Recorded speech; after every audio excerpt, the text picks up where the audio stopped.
Bonjour, ici Pascal Bellil, l'éclaireur. Aujourd'hui, je vous présente ma 7e vidéo qui s'intitule « Je me connais pas », où je vous présente les 3 raisons incontournables qui devraient vous motiver à mieux vous connaître. En fait, je parlais avec Sylvain, puis je lui ai demandé, d'après toi, est-ce que c'est important de se connaître? Penses-tu honnêtement que tu te connais ou que la plupart des gens se connaissent? Puis là, il m'a dit qu'il pensait que lui se connaissait, là, mais que probablement, il y a beaucoup de gens que non, qui se connaissaient pas. Alors, j'ai compris que même si Sylvain semblait se connaître, OK,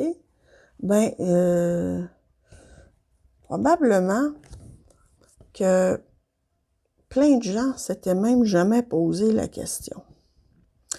Ou bien que certains se posaient des questions existentielles à ce sujet-là.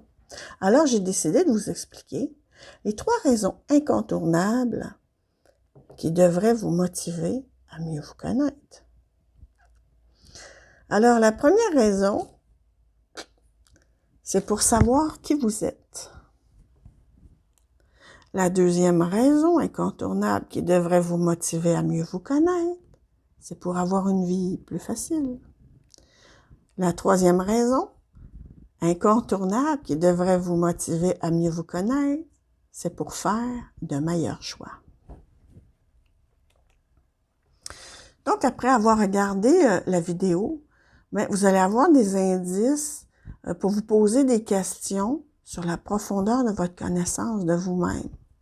Okay? Je vais vous donner des exemples pratiques pour que vous compreniez mieux ce que je veux dire. Puis, à l'occasion, je vais vous poser des questions que vous êtes libre d'explorer. Donc, est-ce que vous êtes prêts? Allons-y. OK. Donc, la première raison qui devrait vous motiver à mieux vous connaître, c'est pour savoir qui vous êtes. Alors, pour savoir qui vous êtes, je vais vous présenter 5 questions principales à vous poser. La première question, c'est quelle est votre vraie nature? La deuxième question, c'est quelles sont vos croyances, puis en quoi elles vous servent? La troisième question, c'est qu'est-ce que vous aimez ou pas dans votre vie? La quatrième question, c'est quelles sont les principales émotions que vous vivez au quotidien et comment vous les vivez? Et puis la 5e question, c'est comment passez-vous à l'action pour créer votre vie? OK. Il faut comprendre aussi que c'est vraiment une vidéo là, pour vous poser toutes sortes de questions existentielles, OK? C'est pas tellement une vidéo où je vous recommande de rester passif. Je vous donne plein d'outils, puis de questions, puis d'avenues de réflexion. Donc, si vous voulez avancer dans la vie, profitez-en. Et puis, impliquez-vous dans cette vidéo. Donc, la première question à vous poser, c'est quelle est votre vraie nature? OK? Comment est-ce qu'on fait pour savoir quelle est notre vraie nature? Bien, là, vous vous posez les bonnes questions. OK? C'est, est-ce que vous êtes quelqu'un de jovial ou de pessimiste? De simple, qui se casse pas la tête, ou quelqu'un qui en a lu beaucoup, là, puis qui est très exigeant? Est-ce que vous êtes quelqu'un d'impulsif ou de retenu? Ou bien plutôt un rêveur ou quelqu'un de réaliste?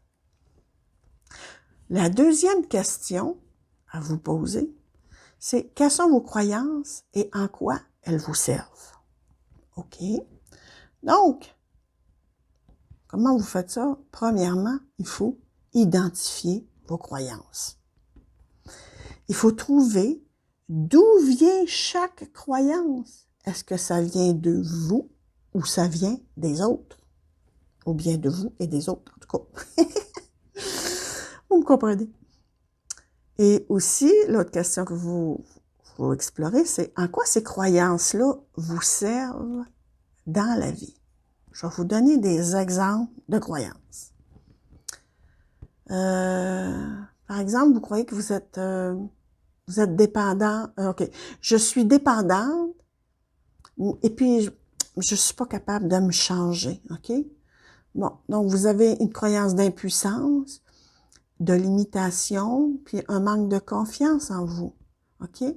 Puis peut-être que ça vient de mon père qui était contrôlant, qui me disait tout le temps, « Mais t'es qui, toi, pour penser que tu peux te prendre en main? OK? T'es né comme ça, puis tu vas mourir comme ça. OK? » Alors, à quoi ça vous sert de penser ça? Ben, peut-être que ça vous sert à pas faire d'efforts pour vous prendre en main. OK? Il faut savoir à quoi vous sert cette croyance-là. Un deuxième exemple. Par exemple, je crois que tout ce que je touche va échouer. Donc, c'est un sentiment d'insécurité, une mauvaise estime de soi. Puis ça vient peut-être de ma sœur qui est jalouse, puis qui me disait toujours, « Ah, tout ce que tu fais finit mal. Arrête d'essayer. » Alors, à quoi ça me sert de garder cette croyance-là? Bien, peut-être que ça me permet de confirmer que c'est correct, là, de pas créer des nouvelles choses, là, pour pas prendre de responsabilité, OK? Peut-être que je pense que c'est trop dangereux. Comprenez? Il faut essayer de comprendre comment tout ça, ça fonctionne, OK? Bon. Maintenant, la troisième question que vous pouvez vous poser, c'est qu'est-ce que vous aimez ou pas dans votre vie? Bon, vous pouvez vous poser la question à différents niveaux, OK? Par exemple, à un niveau personnel.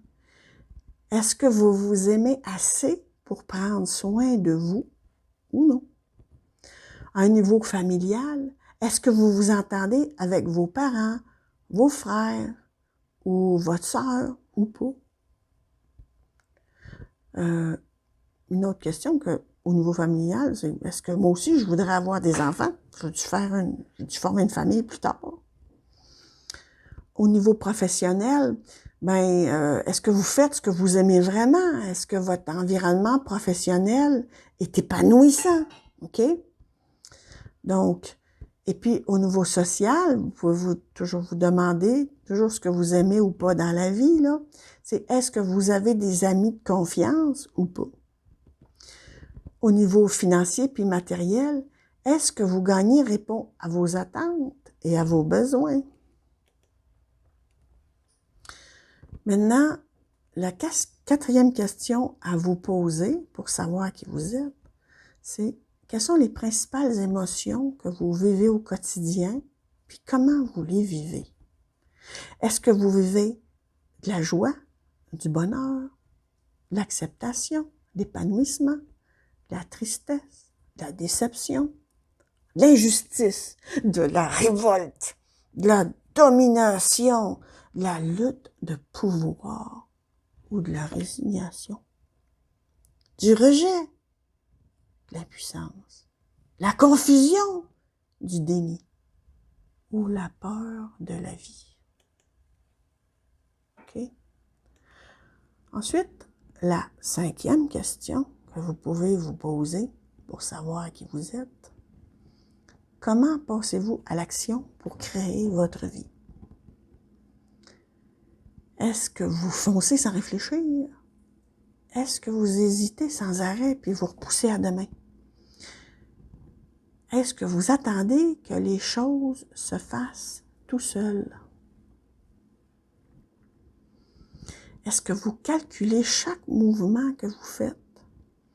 Puis, ou bien est-ce que vous déléguez aux autres ce que vous devriez faire vous-même? Donc, en résumé, pour savoir qui vous êtes, OK, il faut vous poser des questions sur votre vraie nature, sur vos croyances, sur ce que vous aimez ou pas, sur vos émotions, puis votre façon de passer à l'action pour créer votre vie. OK? Il y a plein de questions à vous poser. Puis, ils sont toutes importantes. Maintenant, la deuxième raison incontournable qui devrait vous motiver à mieux vous connaître, c'est pour avoir une vie plus facile puis éviter de souffrir inutilement. Quand vous identifiez vos peurs, vos blocages, vos souffrances, bien, vous pouvez apprendre à mieux les connaître puis à les apprivoiser, mais surtout à les dépasser. Je vais vous donner des exemples de questions à vous poser. Par exemple, vous avez peur que les autres se servent de vous puis vous manipulent. OK. Donc, il y a quelques questions qu'il faut vous poser. De quoi ai-je vraiment peur? De ma réaction ou de celle des autres? Ou bien de d'autres choses? Qui a le pouvoir sur moi-même? Moi ou les autres? Qu'est-ce qui m'empêche de dire non? Puis pourquoi j'accepte d'être manipulée? Il faut comprendre les enjeux de ces peurs-là pour pouvoir avoir une vie plus facile, puis éviter de souffrir inutilement. Vous comprenez? Donc, maintenant, la troisième raison incontournable qui devrait vous motiver à mieux vous connaître, c'est pour faire des meilleurs choix dans la vie. Quand on se connaît pas, ben, on risque de faire des choix pour des mauvaises raisons, OK? Puis après, ben, on s'en mord les doigts. Je vais vous donner un exemple. Vous aimez la nature. C'est l'endroit où vous ressourcez le mieux, où vous vous sentez respirer, vivre, vous êtes heureux dans la nature. Mais pour une raison quelconque, vous décidez d'aller habiter en ville dans un appartement où les fenêtres donnent sur un mur de béton. OK. Mais là, peut-être que si vous n'aviez pas le choix de déménager en ville, vous auriez pu choisir un appartement à côté d'un parc ou dans une rue avec des arbres. Ça serait un choix beaucoup plus judicieux. Vous comprenez? Donc, en résumé, il y a 3 raisons incontournables qui devraient vous motiver à mieux vous connaître. Premièrement, pour savoir qui vous êtes, c'est-à-dire connaître votre nature, vos croyances, vos préférences, vos émotions et votre façon de passer à l'action pour créer votre vie. Aussi, pour avoir une vie plus facile et puis pour faire des meilleurs choix dans la vie.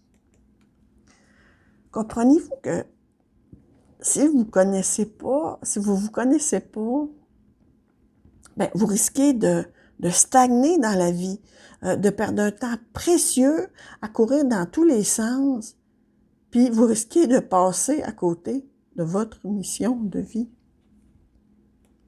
Ça serait triste. Imaginez-vous travaillant dans un chantier de construction, alors que vous êtes un inventeur d'un médicament naturel, puis là, les plantes n'ont plus de secret pour vous, mais personne ne le sait, puis vous n'exploitez pas votre talent. Ou encore, vous classez des papiers dans un bureau, alors que vous aimez enseigner aux jeunes comment mieux s'organiser dans leur travail ou dans leur vie d'adolescent. Vous avez une facilité à communiquer avec eux.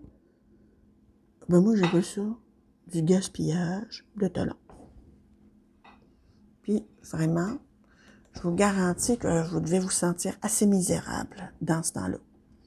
Donc, c'est vrai qu'il faut gagner sa vie. Vous allez me dire, ben oui, mais des fois, on n'a pas le choix. OK. Mais en même temps, faire ce que vous aimez, puis mettre vos talents au service des autres, là, ça aussi, c'est important là, pour avoir une vie équilibrée et épanouissante, OK? Il faut vous donner une chance. Et pour ça, ben, il faut apprendre à mieux vous connaître. Donc, si pour vous, là, cette quête vous semble plutôt obscure puis pleine d'obstacles, OK? Si vous ne savez pas par où commencer, ben, je suis l'éclaireur, OK?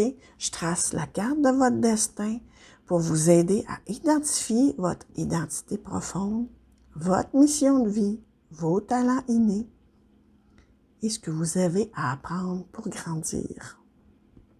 Grâce à mes 26 ans d'expérience en développement personnel, je peux vous aider à y voir plus clair. Je vais vous donner des outils et des conseils précis pour que vous fassiez les bons choix dans votre vie. Parce que vous connaître est essentiel pour mieux vous épanouir. J'espère que vous avez aimé ma 7e vidéo. Surtout, gênez-vous pas pour aller l'aimer sur Facebook ou sur YouTube. Mais là, moi, j'ai une question à vous poser. Je suis un petit peu curieuse. Je voudrais savoir qu'est-ce qui vous empêche de mieux vous connaître. Si vous pouvez prendre quelques minutes pour me laisser un commentaire là-dessus, ça me ferait vraiment plaisir de vous lire parce que vraiment, ça m'intéresse. Je voudrais vous dire aussi que, toutes les informations pour me rejoindre vont apparaître sur la dernière image de la vidéo, donc à consulter au besoin. Donc, vraiment, je vous remercie d'avoir été là tout au long de la vidéo.